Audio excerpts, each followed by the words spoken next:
नमस्कार किसान साथियों, स्वागत है आपका यूथ एग्रीकल्चर के एक और नए वीडियो में।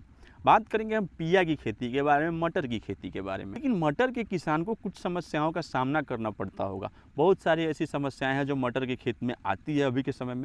उससे कैसे उबरा जाए, उसके लिए किसान बंधु को क्या समाधान करनी चाहिए। पिया की खेती में हमें देखने को मिलती है फ्लावर ड्रॉपिंग की समस्या, या फिर आपको उकठा रोग की समस्या। इसके साथ में उस खेत में माहू आते हैं, चेपा आते हैं। इन सब से बचने के लिए फ्रूट बोरर आते हैं। ये सभी काफ़ी ज़्यादा मात्रा में मटर की खेत को डैमेज करते हैं, मटर के फसल को बर्बाद करते हैं। इन सब से बचने का उपाय क्या है, इस वीडियो में उसी बारे में बात करेंगे। वीडियो में लास्ट तक बने रहिए। सबसे पहले तो अगर हमारे खेतों में उकठा की समस्या दिखे, कोई भी पौधा सूखता हुआ दिखे ज़्यादा मात्रा में या फिर कम मात्रा में, तो हमें उसमें राइजोबियम की मात्रा अपनानी चाहिए, या फिर हेक्साकोनाजोल जो एक फंगिसाइड आता है उसका स्प्रे हम अपने खेतों में कर सकते हैं।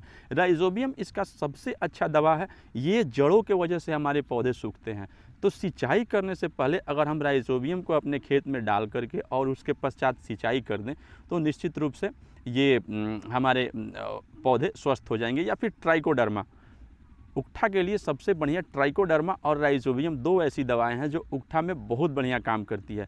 या फिर हमें अच्छे क्वालिटी की फंगिसाइड का स्प्रे करना पड़ता है। ट्राइकोडर्मा का भी आप स्प्रे अपने खेतों में कर सकते हैं, लेकिन आप इसका चुनाव किसान जल्दी करते नहीं हैं, लेकिन उन्हें करना चाहिए। ट्राइकोडर्मा सस्ता भी पड़ता है, कोई विशेष महंगा नहीं होता है आपको स्प्रे करने के लिए। या फिर आप सॉइल में भी उसका उपयोग कर सकते हैं। ट्राइकोडर्मा या फिर राइजोबियम को कल्चर करके और उसको बालू में या फिर जैविक खाद में मिला करके अपने खेत में छींट दे, उसके पश्चात इसमें सिंचाई कर दे। हमारे खेत से उकठा रोग काफ़ी जल्दी कंट्रोल हो जाएगा। या फिर हेक्साकोनाजोल का आप स्प्रे भी इसके लिए कर सकते हैं, वो भी उकठा रोग को कंट्रोल कर सकता है। उसके पश्चात अगर आपके खेत में माहू या फिर चेपा की समस्या आ रही है तो उसके लिए हमें इमिडाक्लोरोपीड का प्रयोग करना चाहिए। इमिडाक्लोरोपीड लिक्विड फॉर्म में भी आप ले सकते हैं, या फिर पाउडर फॉर्म में भी जो आता है उसको भी ले सकते हैं आप।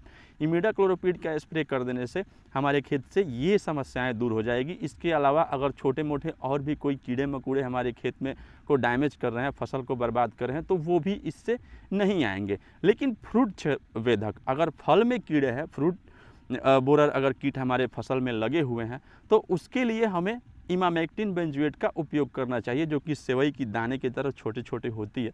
इमामेक्टिन बेंजुएट हमें अपने फसल पे तुरंत अप्लाई करनी चाहिए।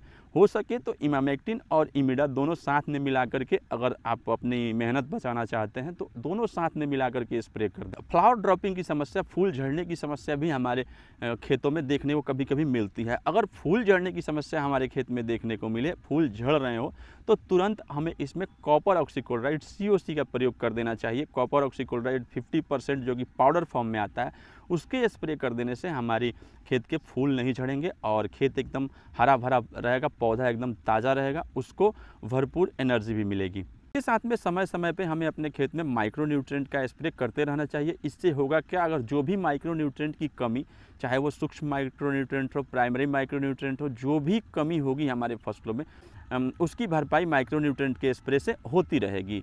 अगर हमें लगे कि दाने हमारे छोटे बन रहे हैं, दाने में कोई समस्या है, प्रॉब्लम है, तो हमें 0050 NPK जो आता है, जिसमें पोटेशियम की मात्रा होती है, उसको स्प्रे कर लेनी चाहिए। 0050 काफ़ी बढ़िया दाने बनाने में मददगार होता है। इसका स्प्रे हमें हर फसल में करनी चाहिए, जो भी, चाहे वो गेहूं हो, धान हो, या फिर कोई भी सब्जी वर्गीय फसल हो। ये हमेशा फल का जो साइज़ है उसको ठीक रखता है, फल का स्वाद बढ़िया रखता है, फल की गुणवत्ता इससे बढ़ती है। वीडियो अच्छी लगी हो तो एक लाइक ज़रूर कर देना, चैनल को सब्सक्राइब जरूर कर देना। मिलते हैं अगले वीडियो में, तब तक के लिए नमस्कार, धन्यवाद।